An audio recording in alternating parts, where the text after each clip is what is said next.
બીજું રમભાઈ, અમે એક બીજી તમને વાત કરીએ.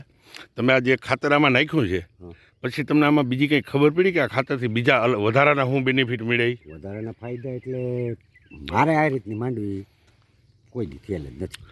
એમ નથી, એટલા ટાઈમમાં એક સારી વાત છે, માંડવી સારી થઈ, પણ આમ તમે તમારી જમીનમાં અળસિયા ક્યારે કોઈ દી થતા? ના. આ તમે ગમે ત્યાંથી તમારી ઈચ્છા પ્રમાણે એમાંથી છોડવા ઉપાડો માંડવીના, તમારી ઈચ્છા થાય ત્યાંથી ઉપાડો. અળસિયું થઈ ગયું. હા, 5-7 છોડવા તમારી મન થાય ત્યાંથી તમે ઉપાડો. એ ટ્રાય નથી કરી તો કરો. એક બે છોડો ઉપાડીએ જરીક ખોદે એટલે અળસિયું નહીં થતી. હજી ઉપર લે વધારે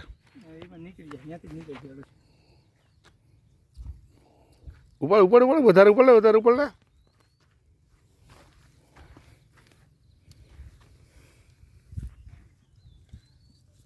આર્યો આર્યો નહીં જો આર્યો. જારી આરી આરી અરે અરે આ જા થઈ ગઈ. આ છે હા નહીં, હજી તમે વધારે ખોદો, હજી આમાં 10 અળસિયા નીકળી આ ખોદી નાઈને ખોદી નીકળે. આર્યા જો.